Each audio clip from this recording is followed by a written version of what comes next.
নৌকাবাজ দেখেছি। আমি 103-4টি নৌকাবাজ দেখেছি। আমি দেখেও অনেক আনন্দ অনেক খুশি হয়েছি। আমি আশা করি যে আর একবার নৌকাবাজ দেখতে পাই। আমরা এখানে নৌকাবাজ দেখতে আসছি, প্রতি বছরই হয়ে থাকে, খুব ভালো লাগে। এটা শুভ নববর্ষ, বাংলা নববর্ষ উপলক্ষে এই নৌকাবাজ দেখে আমাদের খুব ভালো লাগতেছে এবং প্রতি বছরই এই বাংলা নববর্ষের জন্য এই ধরনের একটা অনুষ্ঠানের আয়োজন করা হয়।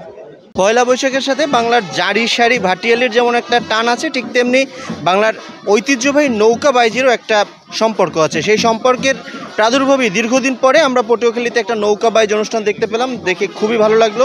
জেলা প্রশাসন যেন প্রতি বছর এমন আয়োজনের সাথে সম্পৃক্ত করে এই দক্ষিণ অঞ্চলের মানুষকে, এটাই আমাদের কামনা থাকবে। আমরা 1431 বঙ্গাব্দকে সাদরে বরণ করে নেওয়ার জন্য জেলা প্রশাসন পটুয়াখালী বিভিন্ন রকমের কর্মসূচি গ্রহণ করি। তার ভিতরে একটা ছিল এই নৌকাবাইজ, যেটি আজকে অনুষ্ঠিত হলো।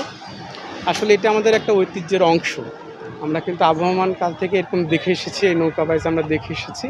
কিন্তু এখন আমাদের দেশে কিন্তু নৌকার সংখ্যাও কমে গেছে এবং এই ধরনের নৌকাবাইজের যে প্রতিযোগিতা যেগুলো হয় সেগুলো কিন্তু অনেকাংশে কমে গেছে।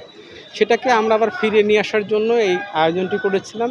একই সাথে যেরকম এটা বিনোদনের একটা ব্যবস্থা হয়েছে, একই সাথে আমরা যেন আমাদের ঐতিহ্যকে ভুলে না যাই, এটাকে যেন আমরা ধারণ করি, লালন করি, পালন করি এবং নতুন প্রজন্ম তারাও যেন এই ব্যাপারে আকৃষ্ট হয়, তারাও যেন ভবিষ্যতে এটাকে ধরে রাখে। এই কারণে আমাদের আজকের আয়োজন। তারা যদি এইটা থেকে আকৃষ্ট হয়ে ভবিষ্যতে এটাকে ধরে রাখতে পারে, তাহলে আজকে আমাদের যে আয়োজন সেটি সফল হয়েছে বলে আমরা ধরে নেব।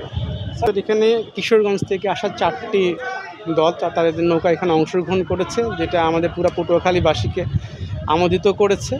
আর